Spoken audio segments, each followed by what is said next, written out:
Assalamualaikum Bu Ida. Waalaikumsalam. Bagaimana kabarnya hari ini Bu? Alhamdulillah baik Bu.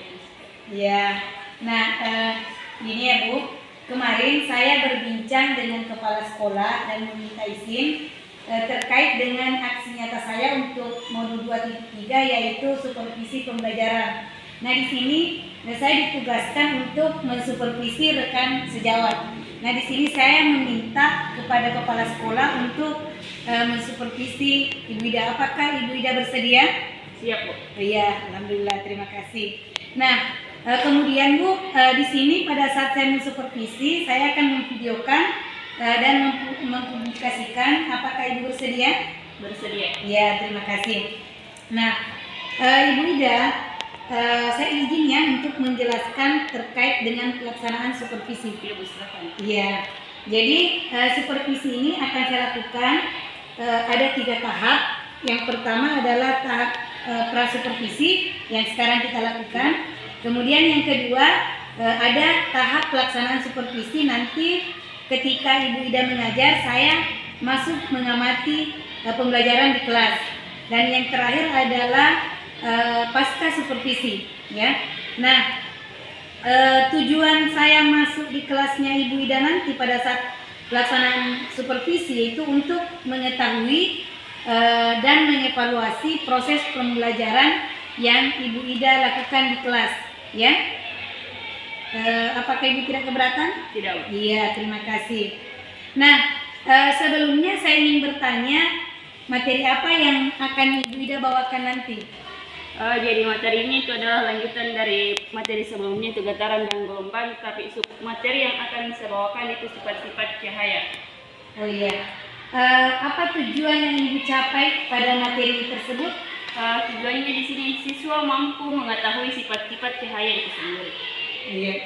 Terus kira-kira pada pembelajaran tersebut apa yang ingin Ibu kembangkan atau yang ingin Ibu amati? Jadi pada saat proses pembelajaran ada 2 yang ingin saya kembangkan, itu tahap pengetahuan dan keterampilan. Pengetahuannya apa Bu, kalau boleh saya tahu? Pengetahuannya sesuai dengan yang saya sebutkan tadi, itu sesuai dengan pada tujuan pembelajaran bahwa siswa mampu mengetahui sifat-sifat cahaya. Iya. Kemudian pada ranah keterampilan bagaimana siswa mampu menggunakan alat-alat peraga sederhana. Oke, baik. Nah, rancangan pembelajaran Ibu yang akan lakukan nanti model atau metode pembelajarannya bagaimana Bu? Metode pembelajaran yang akan saya gunakan itu diskusi dan ceramah, kemudian modelnya itu discovery learning. Oke, ya, jadi saya sedikit stretching. Metodenya adalah diskusi atau ceramah, kemudian modelnya adalah discovery learning. Nah, bagaimana dengan media yang akan Ibu gunakan? Media yang akan menggunakan tentunya alat tulis, terus ini memungkinkan, kemudian media alat peraga sederhana yang akan dilakukan siswa seperti cermin dan lilin. Oke, terima kasih Bu. Nah, kapan jadwal mengajar Ibu agar saya bisa masuk di kelas? Jadwalnya insya Allah hari Jumat tanggal 2 Februari nanti. Oh, hari Jumat tanggal 2 Februari. Izin ya Bu, nanti pada insya Allah hari Jumat tanggal 2 Februari saya masuk di kelas Ibu dan saya akan mengamati dalam pembelajaran. Oke, yang terakhir refleksi Bu, apa kira-kira atau bagaimana perasaan Ibu setelah kita melakukan perbincangan prasupervisi kali ini? Perasaan saya merasa senang dan sangat antusias bagaimana untuk kegiatan selanjutnya. Oke, terima kasih Bu ya. Sampai ketemu nanti insya Allah hari Jumat tanggal 2. Oke ya, terima kasih.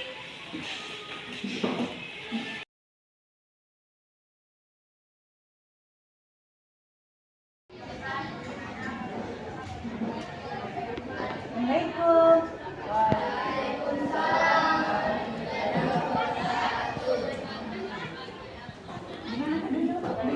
Oh iya.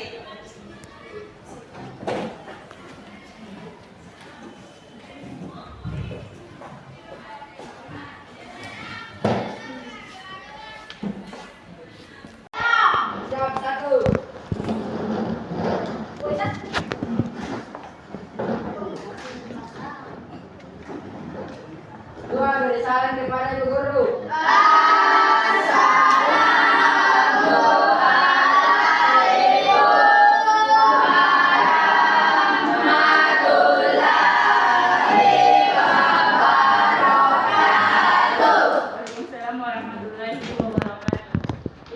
3.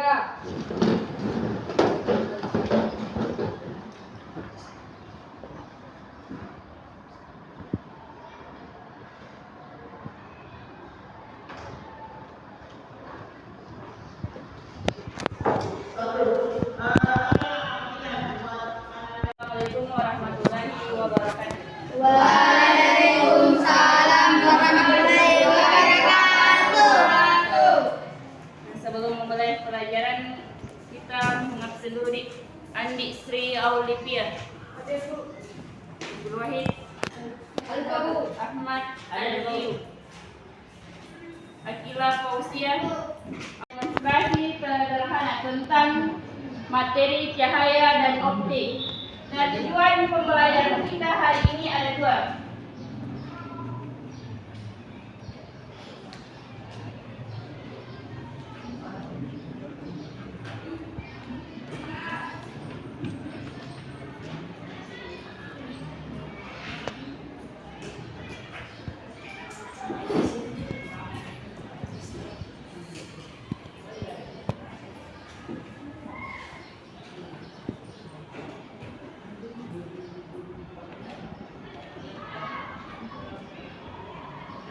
Yang pertama tujuannya adalah kalian mampu memahami sifat-sifat cahaya.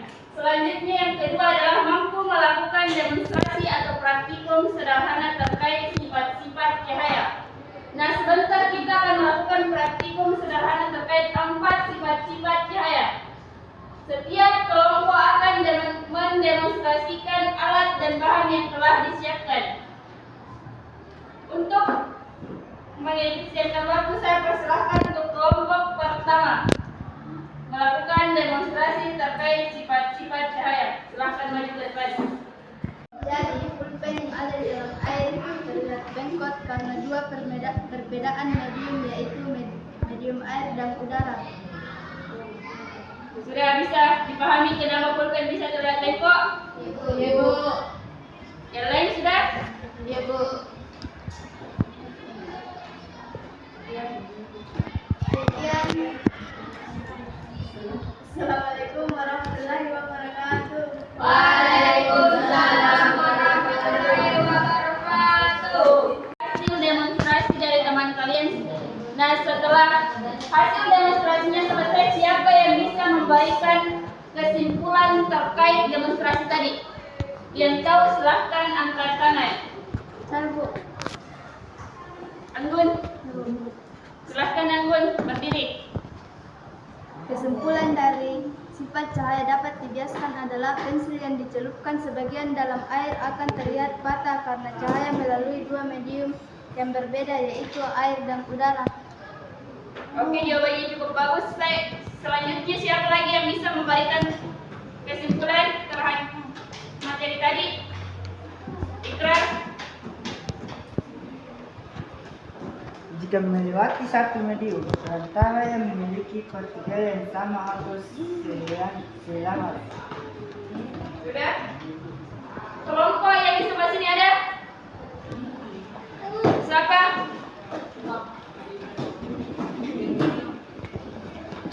Cahaya bisa membuat kita terlihat bengkok di dalam air. Sudah? Jadi semua jawabannya tadi mengatakan bahwa cahaya bisa membuat pulpen bengkok di dalam air. Pulpen yang terlihat bengkok di dalam air itu sifat cahaya, yaitu cahaya dapat dibiaskan. Kenapa pulpen bisa terlihat bengkok? Bisa dilihat dari dua medium yang berbeda antara air dengan udara. Sudah bisa paham sampai di sini? Ya, Bu. Selanjutnya kita akan melakukan refleksi. Nah, ini ada kertas. Di kertas sebentar kalian menuliskan bagaimana perasaannya hari ini setelah belajar dan apa materi yang sudah bisa dipahami setelah belajar hari ini.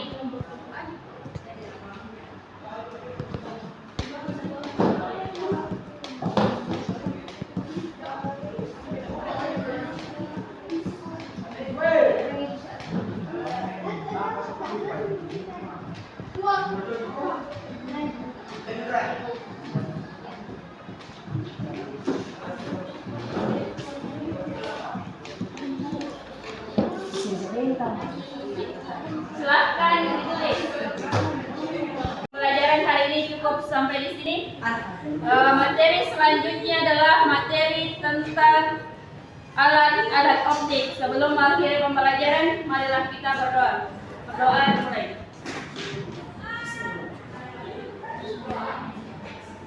Doa selesai.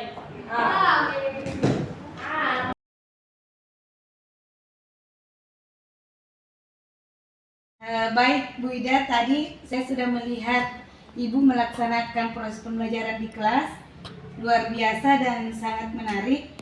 Nah, di sini seperti saya sudah jelaskan di awal bahwa ada 3 tahap yang akan saya amati. Yang pertama prasupervisi, kemudian pada saat pembelajaran yang tadi yang sudah kita lakukan. Nah, kemudian yang terakhir adalah pasca supervisi. Nah, di sini tujuannya adalah untuk mengevaluasi kegiatan pembelajaran yang Ibu sudah lakukan tadi, ya. Nah, sebelumnya bagaimana perasaan Ibu setelah melakukan kegiatan supervisi di kelas? Saya merasa senang meskipun terkadang ada rasa tegang saat pelaksanaan. Oh iya, tapi sudah berjalan lancar ya Bu? Ya.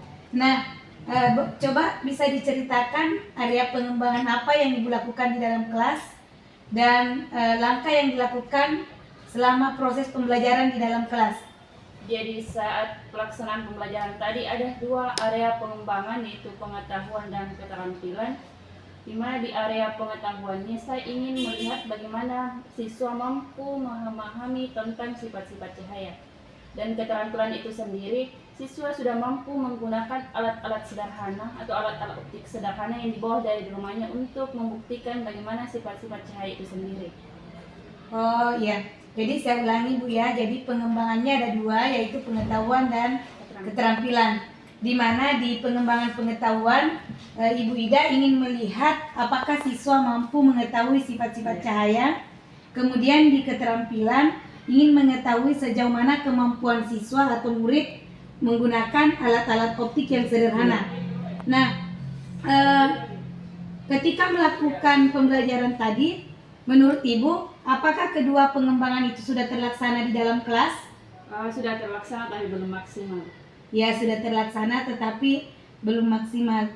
Nah, menurut Ibu apa kendalanya sehingga belum terlaksana secara maksimal? Kendala utamanya itu Bu yang bisa dilihat tadi pada saat siswa melakukan praktikum, dia belum mampu menguasai materinya secara maksimal. Ya, belum mampu menguasai materinya secara maksimal.